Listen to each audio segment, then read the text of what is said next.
Assalamualaikum warahmatullahi wabarakatuh. Sampurasun kasadayana. Kesempatan sekarang saya coba bahas tentang seseorang yang sudah menemukan Dajjal atau sudah bertemu dengan Dajjal, begitu ya.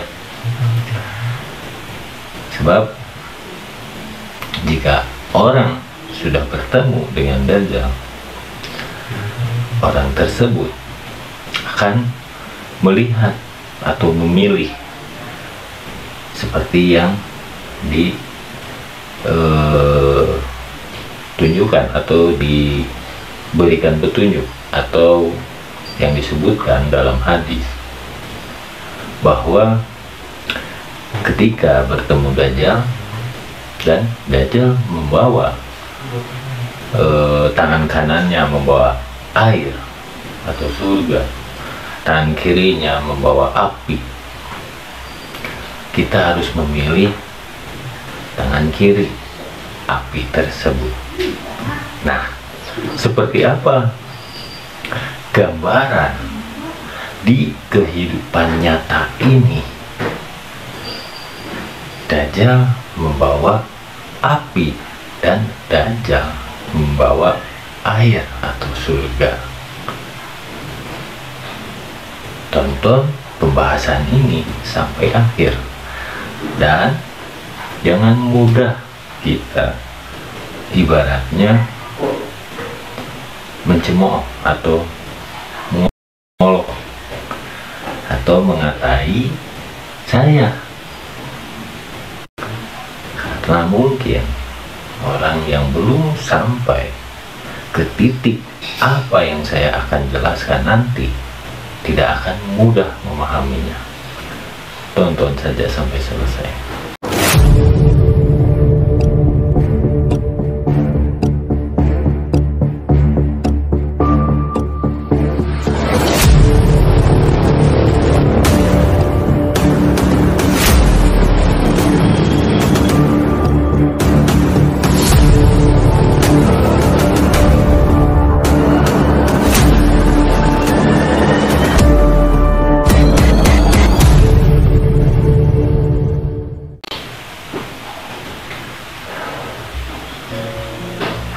Dalam membahas tentang Dajjal ini yang membawa surga dan neraka atau air dan api, kita harus bisa mempelajari kehidupan ini. Seperti apa manusia yang bertemu dengan Dajjal? Saya akan buka sedikit. Saya pernah berbicara Dajjal itu ada dalam agama.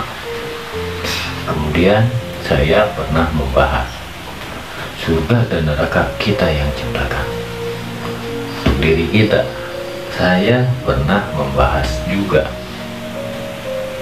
bahwa Dajjal itu ada dalam pemikiran kita.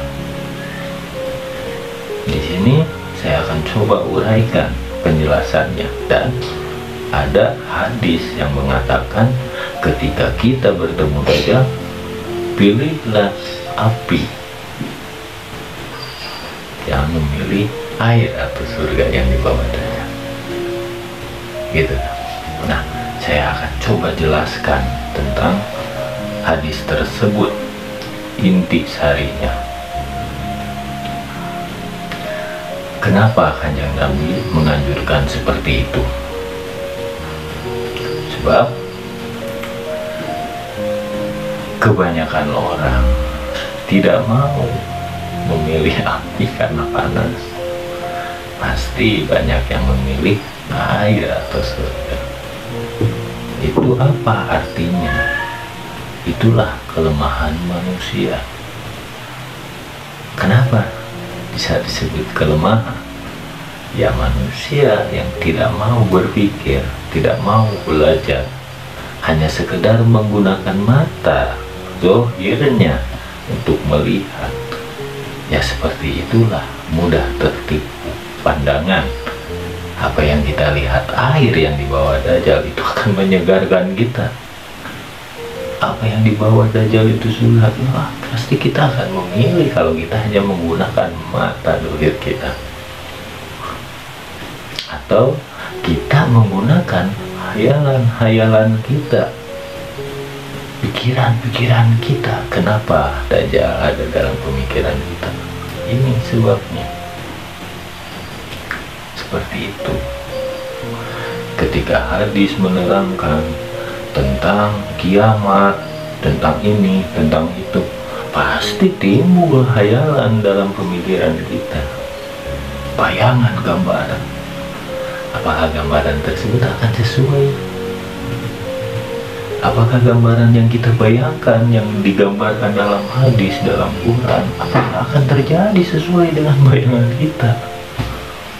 Itu yang dimaksud gambaran surga yang dibawa Dajjal. Seperti itu. Sebab kenapa gambarannya surga? Kita ambil contoh saja.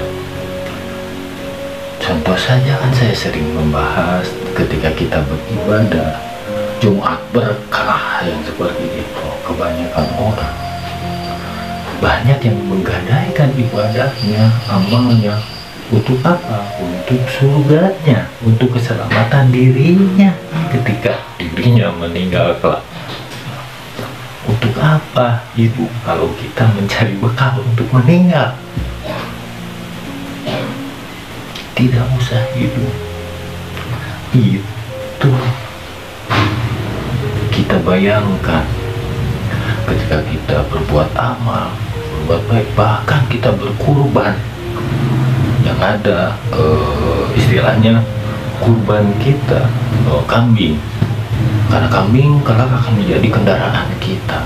Kalau kita hanya sekedar membayangkan kambing itu akan menjadi kendaraan kita di akhir nanti, di akhirat sana.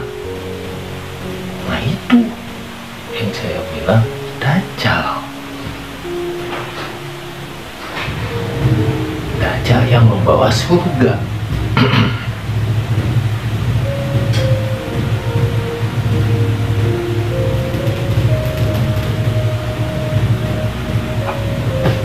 Dajjal. Makanya ketika orang berbuat baik dengan tujuan selamat di akhirat nanti, itu Dajjal, pemikiran Dajjal yang seperti itu. Atau gambaran yang disebutkan dalam hadis, Dajjal, ketika orang bertemu Dajjal, pilih Dajjal tangan kirinya yang membawa api, jangan tangan kanan yang membawa surga, karena isinya akan terbalik. Api akan dingin, justru malah air atau surga itu akan terasa seperti api atau neraka.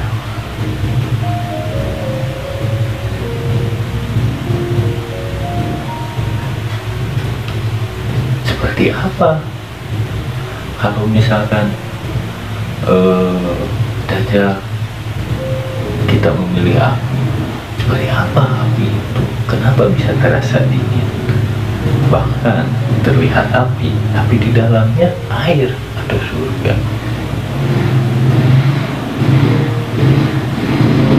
Gambaran api yang dimaksud ketika orang memandang Dajjalnya saja, pasti pandangan orang itu sudah buruk pada seseorang. Ibaratnya begini, orang tidak tahu,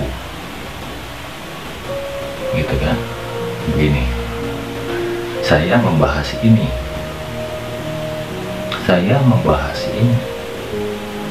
pakaian saya seperti ini, penampilan saya seperti ini.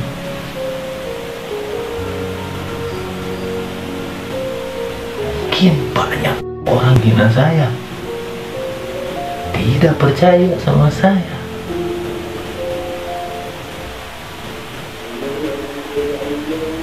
Seperti itu. Sebab penampilan saya seperti ini.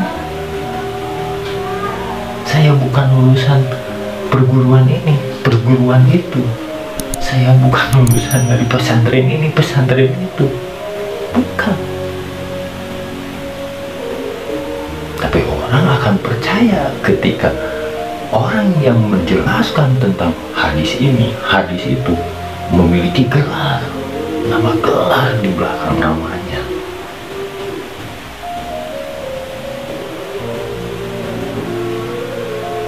Itu kebodohan manusia yang hanya memandang gelar. Orang yang berpendidikan tinggi yang mempunyai gelar di belakangnya, padahal gelar itu hanya diberikan oleh manusia. Apa manfaat untuk kita? Gelar itu didapat karena hanya sekedar kita bisa belajar dari syariat. Ketika kita diberikan gelar oleh yang maha kuasa, kita belajar dari marifat, bukan hanya syariat, tapi syariat, tirakat, hakikat, dan marifat. Orang yang digelari oleh yang maha kuasa itu orang yang bisa bermarifat, orang yang berilmu. Ilmu apa? Ilmu budi pengerti. Melalui apa orang tersebut bisa mendapatkan ilmu budi pengerti, ilmu kehidupan, yaitu melalui cakra panggilingan, ilmu kehidupan.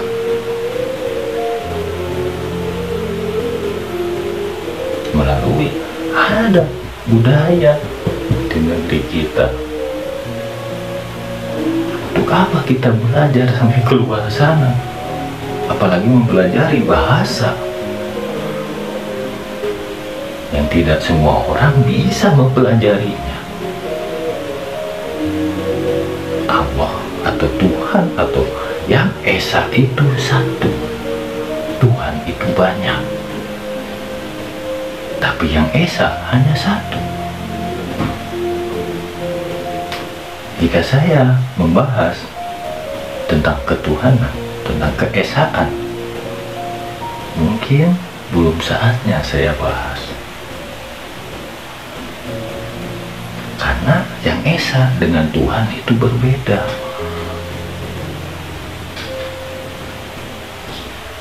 Esa satu, Allah itu juga berbeda.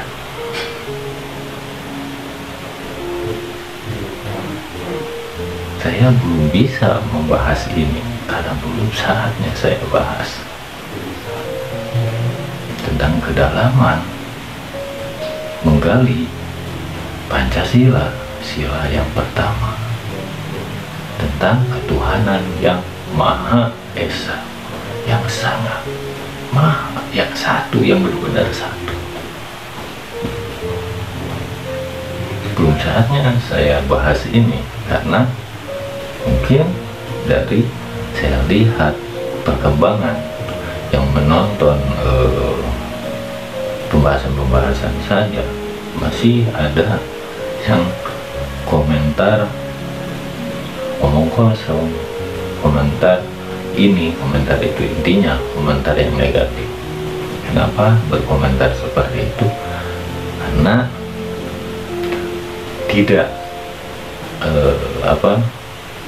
saya hanya untuk membahas ini hanya untuk orang-orang yang benar-benar bisa memahami. Kalau orang yang berkomentar negatif tentang isi konten saya, berarti belum sampai ke sana, belum sampai ke pembahasan saya, masih jauh.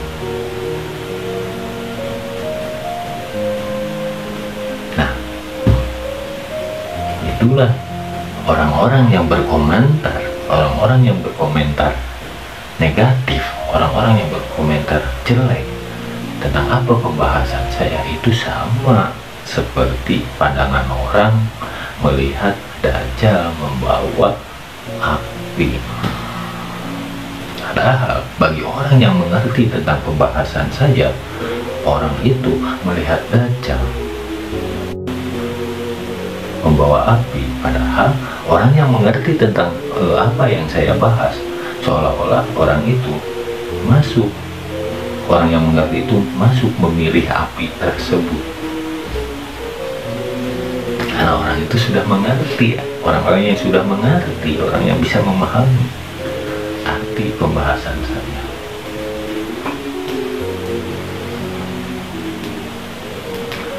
Bagi orang yang belum mengerti, mungkin apa yang saya ucapkan barusan, oh dia Dajjal, menyebut saya pasti tidak apa-apa, saya memang Dajjal. Karena Dajjal itu ada dalam setiap diri manusia. Begitu.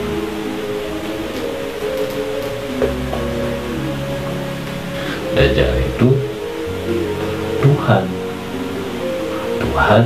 bagi mereka para pengikutnya. Seperti apa pengikut Dajjal itu?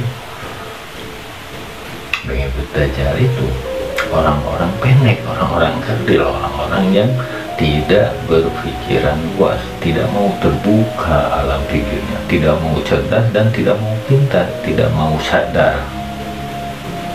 Hanya cukup dengan pengetahuannya, tidak mau berkembang, tidak mau belajar dari pengetahuan orang lain. Itu anak buah Dajjal. Dan orang-orang yang sibuk dengan syariatnya.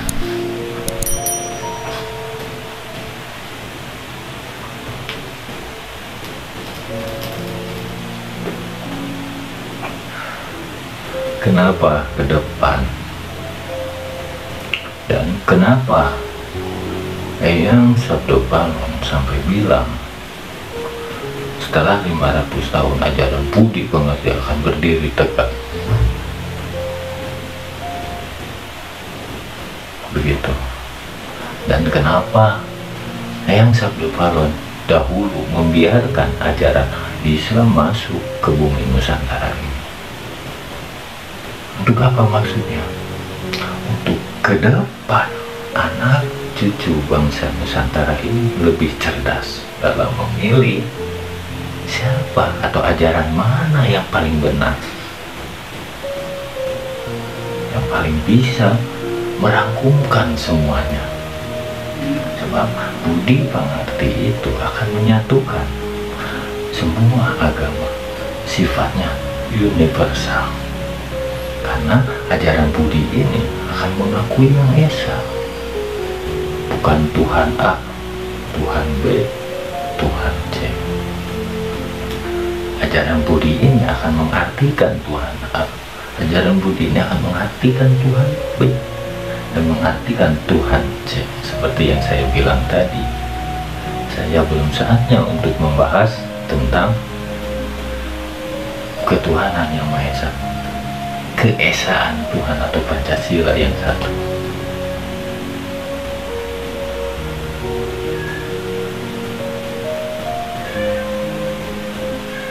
Karena dalam pembahasan ini saja atau ke belakang masih banyak yang kesulitan untuk memahami. Begitu. Jadi intinya, pengertian dalam hadis Dajjal membawa surga dan neraka, tangan kanan membawa surga, tangan kiri membawa neraka, atau tangan kanan membawa air, tangan kiri membawa api, itu kita harus memilih yang tangan kiri yang membawa api. Sebab artinya dalam hadis tersebut, jangan mudah tertipu pandangan, jangan mudah tertipu penglihatan. Karena sifat penglihatan, sifat zuhir itu syariat.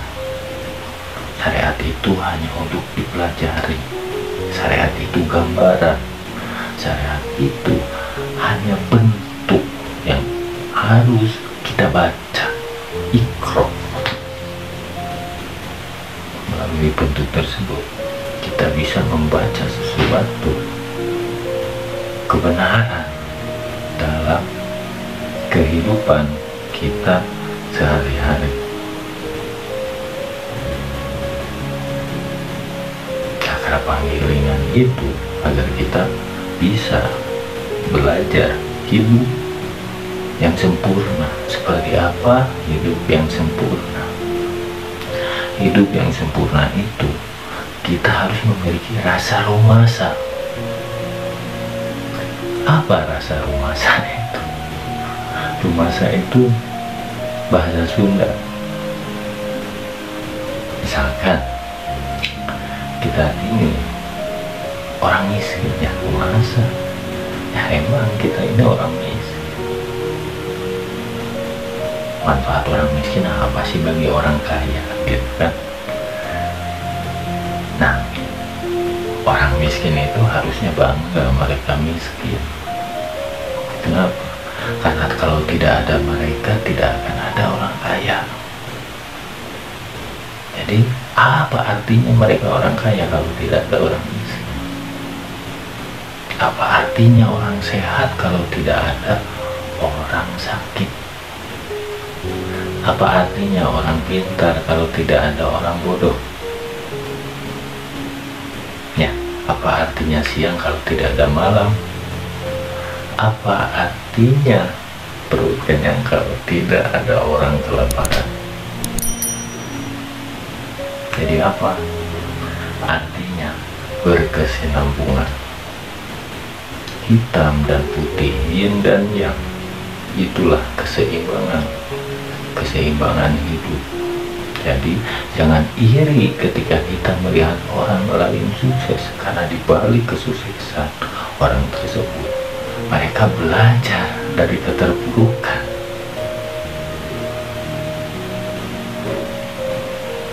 Itulah kehidupan. Itulah cakra panggiling.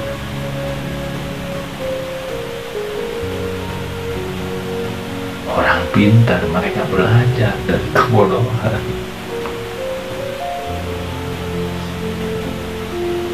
Orang yang benar mereka belajar dari kesalahan. Banyak orang yang belajar dari kesalahannya. Itulah kehidupan.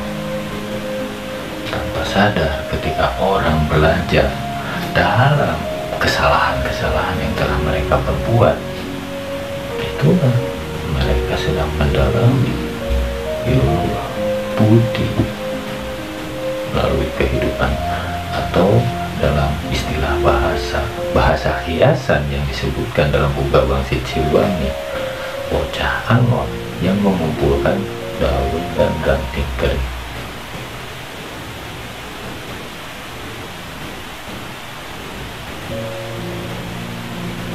Seperti itu. Untuk menemukan apa? Untuk menemukan rumahnya. Rumah bocah angon akan bisa tercerahkan hati dan pikirannya, terbuka alam sadarnya. Banyak orang yang belajar dari kesalahan, banyak orang belajar dari dosa-dosanya. Makanya jangan menghinakan orang kecil, jangan menghinakan orang-orang yang sedang kelaparan, jangan menghinakan orang-orang miskin. Karena orang-orang miskin tersebut akan bisa melebihi kekayaannya dari orang-orang kaya yang menghinakannya. Karena orang kaya itu bukan kaya harta, tapi kaya dalam ilmu pemikirannya. Karena orang-orang kaya yang sebenarnya adalah orang-orang yang miskin di dalam kehidupan terlihat miskin, tapi kaya dalam ilmu mengertinya. Yang pernah memandang orang sebelah mata karena pakaiannya, karena penampilannya, karena belum tentu pakaian dan tampilannya sesuai yang kita lihat. Begitu banyak contohnya, petinggi ulama itu kan banyak pakaian bagus begini, seperti pemuka agama, seperti udah dijamin orang ini bagus peringainya, nyatanya bisa terbalik. Itulah cara pandang dalam hadis tersebut. Jaga pandangan kita, jangan sampai tertipu pandangan, itulah artinya hadis yang diucapkan Nabi, bahwa ketika orang bertemu Dajjal, jangan sampai kita memilih air, tapi pilihlah api. Artinya jangan sampai tertipu pandangan, ya. Justru yang kita pandang jelek itulah yang terbaik. Sekian pembahasan kali ini. Wassalamualaikum.